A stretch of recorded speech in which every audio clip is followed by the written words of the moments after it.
South లో release dates విషయంలో గందరగోళం మళ్ళీ పీక్స్ కు చేరుతుంది. ముందు ఓ డేట్ అనౌన్స్ చేయడం, తర్వాత కొత్త డేట్ కి షిఫ్ట్ అవ్వటం ఫ్యాన్స్ ని కన్ఫ్యూజన్ లో పడిస్తోంది. ఇప్పుడు టాక్సిక్ విషయంలో ఇదే జరుగుతోంది. రిలీజ్ డేట్ పోస్ట్ పోన్ అంటూ ప్రచారం జరుగుతోంది. కేజీఎఫ్ తో పాన్ ఇండియా స్టార్ గా మారాడు యష్. ఇప్పుడు గీతూ మోహన్ దాస్ డైరెక్షన్ లో టాక్సిక్ చేస్తున్నాడు. ఇప్పటికే 50% షూటింగ్ ఫినిష్ అయింది. ఇటీవలే రిలీజ్ చేసిన టీజర్ మంచి రెస్పాన్స్ దక్కించుకుంది. అయితే ఏప్రిల్ 10కి విడుదల కావాల్సిన ఈ సినిమా పోస్ట్ పోన్ కాబోతున్నట్లు ప్రచారం జరుగుతోంది. ముంబైలో నెల రోజుల పాటు ఓ షెడ్యూల్ జరిపింది toxic unit. Final output Yash కి సంతృప్తిని ఇవ్వలేదు. దీంతో మొత్తం ఫుటేజ్ పక్కన పెట్టి మళ్లీ రీషూట్ ని ప్లాన్ చేస్తున్నారు.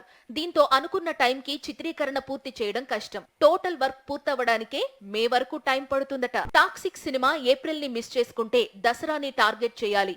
ఇప్పటికే ఈ సీజన్ ని రాజా సాబ్ కబ్జా చేసినట్లు తెలుస్తోంది. దీంతో యష్ ఫోకస్ డిసెంబర్ పై పడింది. పుష్ప 2 రిలీజ్ అయిన డేట్ కి టాక్సిక్ ని పాన్ ఇండియా రేంజ్ లో రిలీజ్ చేయాలని రాకీ భాయ్ డిసైడ్ అయినట్లు శాండిల్వుడ్ వర్గాల టాక్. త్వరలో దీనిపై అఫీషియల్ అనౌన్స్మెంట్ రానుంది.